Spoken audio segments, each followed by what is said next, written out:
Olá pessoal, estamos aqui mais uma vez para conversar um pouquinho, sobre a nossa disciplina de bioética e hoje trazendo para vocês a discussão sobre como tomar decisões em bioética.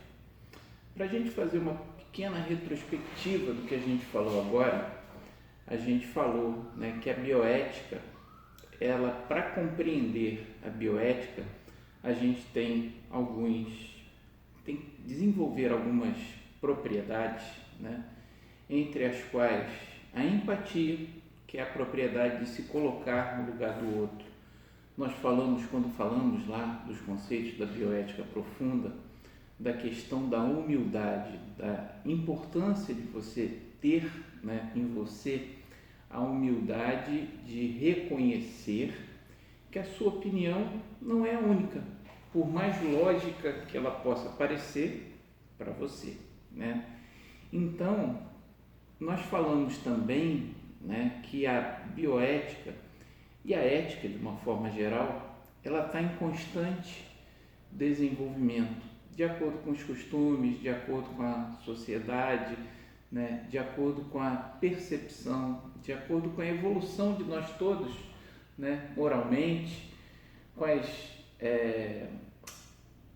as inovações que a própria ciência, que a própria técnica vai trazendo para a gente, os nossos conceitos vão mudando, E por isso a gente sempre coloca para vocês que decisões bioéticas não podem ser coisas fechadas, não pode ser coisas definidas como no manual. Isso eu posso, isso eu não posso fazer. Quando a gente for falar um pouco mais de legislação, nós vamos ter que mostrar para vocês alguma coisa de legislação, nós vamos falar um pouco da legislação, da ética, principalmente da ética médica e também da bioética, principalmente, digamos assim, de uma forma geral, da ética da pesquisa com seres humanos no nosso país, e nós vamos ver que nós temos uma tendência, entre as várias correntes filosóficas que são, digamos assim, acolhidas para a gente fazer um discurso sobre a ética e sobre a bioética. Uma das principais é o utilitarismo, E o utilitarismo fala que na ética você tem que prever o maior benefício possível para o maior número de pessoas. Ora, isso nos leva a uma visão um tanto quanto pragmática, Ou seja, quem decide o que é o maior benefício para o maior número de pessoas? E se eu não sou parte dessa maioria, será que a minha opinião também não tem validade? Será que eu não devo ser respeitado? Principalmente quando eu sou objeto, no caso da medicina, no caso mesmo das pesquisas científicas, quando eu sou objeto de uma pesquisa, de um procedimento, de algo que vai modificar ou que vai interferir na minha vida, a gente vê que não é e que não deve ser bem assim, As pessoas devem ser ouvidas. Então, cada vez mais a gente tenta ver as decisões bioéticas por uma visão também no que a gente chama de hermenêutica. Uma palavra complicada, Mas o que a gente quer dizer com a hermenêutica? A hermenêutica é, digamos, uma visão que preconiza o diálogo ao invés de simplesmente um método. Então, vocês muitas vezes quando forem falar de bioética, ou forem ler, forem pesquisar, vocês podem encontrar esses dois termos em justaposição, a hermenêutica e a casuística. Ora, se a hermenêutica preconiza o diálogo, a casuística, pelo seu lado, preconiza a técnica, preconiza uma resposta determinada a um determinado problema, como se aquilo fosse estabelecido, de uma maneira irrevogável, baseado simplesmente na lógica.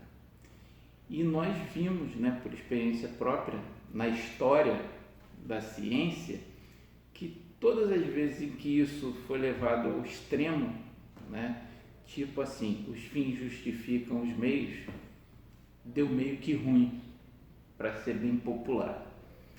Então, apesar de, obviamente, quando falamos de discussões bioéticas, e vamos falar no nosso próximo vídeo, né, da questão da regulamentação da bioética no nosso país, nós temos sim que ter leis, né, que vão nos orientar, que vão, digamos assim, regular o processo de forma geral, né, num aspecto, de certa forma, utilitarista, sim, que rege a pesquisa, que rege o SUS.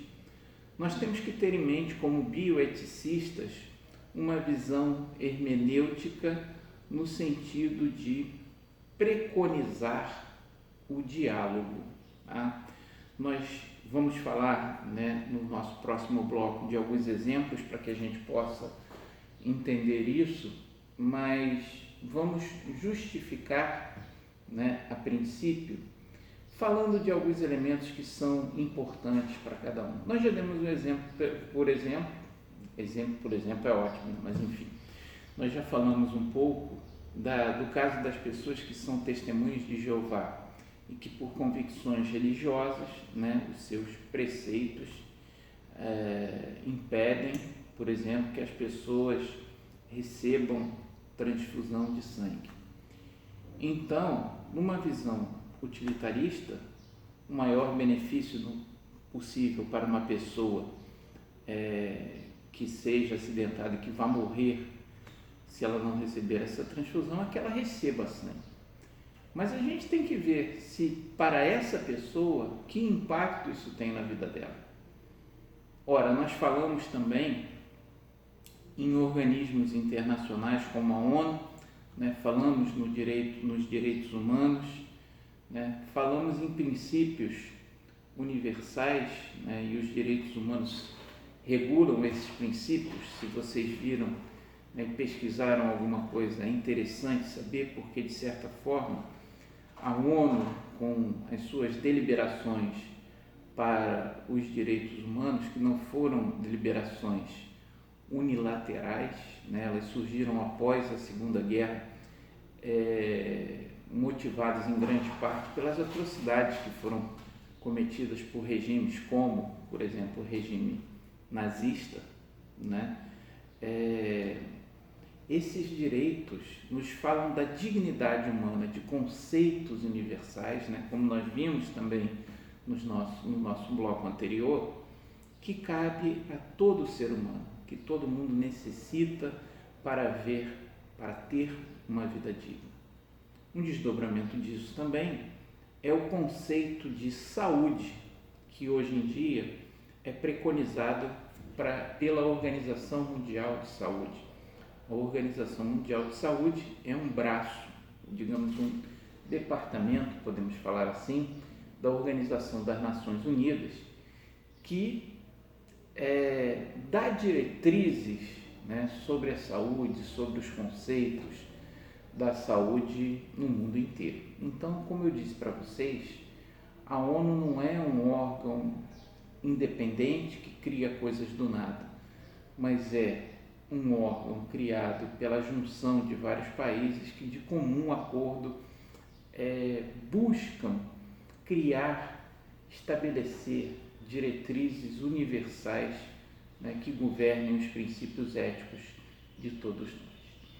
Então, o conceito de saúde, que é preconizado pela Organização Mundial de Saúde, é algo que vai muito além da simples ausência de doença.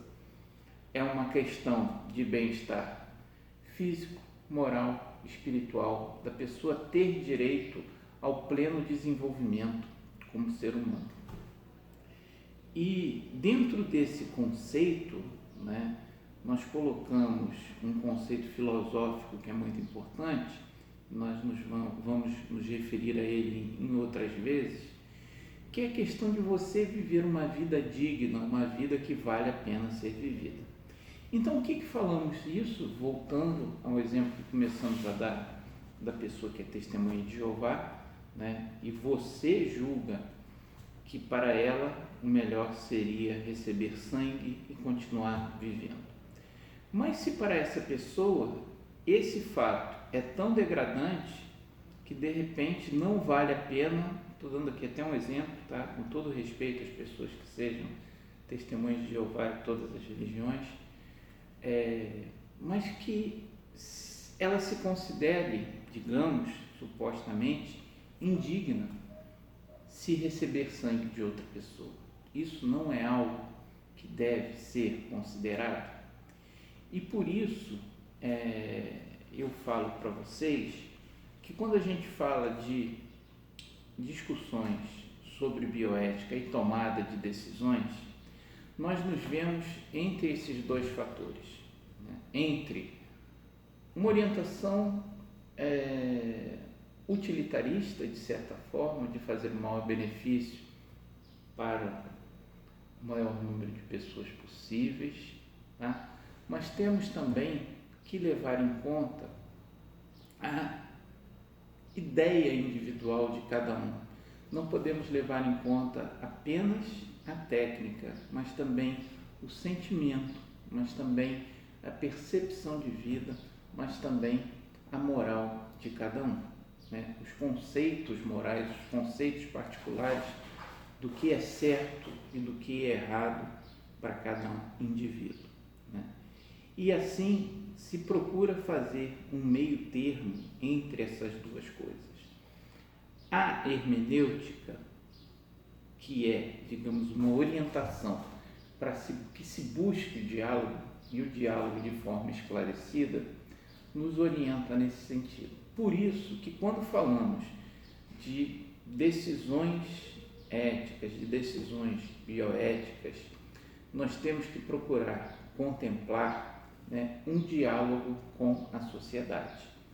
No nosso país, isso é regulamentado pelo Ministério da Saúde através dos CEPs, os Comitês de Ética de Pesquisas com Seres Humanos. Nós vamos dar alguns detalhes, temos alguns documentos, né, que vocês vão poder acessar e dar uma olhada com mais detalhe na formação desses comitês. Mas quando esses comitês são formados, se busca que também haja um diálogo, ou seja, que eles tenham uma composição de membros da sociedade civil. Para quê? Justamente para que se possa promover esse diálogo, né? Para que haja pessoas da sociedade, e que quando a gente fala pessoas da sociedade civil organizada, a quem estamos nos referindo? Estamos nos referindo a pessoas de instituições religiosas, a pessoas de grupos que defendem diversas causas, como, né, proteção aos animais, por exemplo, pessoas de organizações civis, né, de ONGs, de instituições como OAB, como, enfim, qualquer representatividade da sociedade que possa ter voz e possa dialogar com a questão técnica. Porque muitas vezes eu, você, pesquisador, cientista, temos uma noção técnica daquilo que deve ser feito, mas essa noção técnica muitas vezes não é suficiente, porque nós temos que ter, como já dissemos, a humildade e a empatia, a humildade de reconhecer que há outras visões além das nossas, e a empatia para que possamos nos colocar no lugar do outro, seguindo, é claro, sempre a lei, porque eu já falei para vocês que a lei, obviamente, nos regula, todos temos que respeitar a lei, mas a lei também surge, né, a partir de evolução dos nossos conceitos enquanto sociedade e de uma demanda para que esses conceitos sejam, digamos assim, solidificados e cobrados na forma da lei. Então, Na discussão bioética, como essas leis também são sujeitas a modificações ao longo do tempo, nós temos que preconizar esse diálogo. Nós temos que ter a noção de que decisões bioéticas vão ter que levar em conta os preceitos do indivíduo, principalmente daquele que sofre a ação. Vão ter que partir a partir de um diálogo, mas um diálogo esclarecido, um diálogo que busque, antes de tudo, dar a verdade. E quando eu falo em dar a verdade, significa nivelar a possibilidade desses diferentes atores interagirem. Tanto o cientista, com a sua visão técnica, essa visão deve ser passada para a sociedade de forma clara e explícita, com seus riscos e seus benefícios, quanto a sociedade deve ter capacidade de entender o que o cientista está falando e colocar também a sua visão baseada nos seus sentimentos, baseados nos seus conceitos morais. Para a gente ver, que como a gente está tentando colocar para vocês ao longo desse curso, que a bioética não é um assunto simples, não é um assunto definido, não é um assunto do que eu acho. Nós colocamos aqui que essa visão hermenêutica, a busca do diálogo, a busca da empatia, a busca de se colocar no lugar do outro, tem que ser constantemente perseguida por todos nós, para que não seja a ética ou a bioética um simples manual de consulta frio, impessoal, que muitas vezes, ao invés de resolver problemas, se assim fosse, levaria as pessoas ao sofrimento, por contrariar as suas crenças íntimas. Preste atenção nisso, preste atenção da necessidade do diálogo dentro de decisões bioéticas, e no nosso próximo vídeo a gente vai falar um pouquinho de como isso se estrutura de maneira prática e como são constituídas as comissões de ética em pesquisa em seres humanos, o que elas fazem, de qual o seu caráter, para que elas são necessárias. Isso é muito importante para que você consiga entender a bioética e como ela funciona na prática no nosso país, tá bom? Vamos juntos nesse caminho, entendendo um pouco de bioética e tentando ser também um pouco melhores como seres humanos.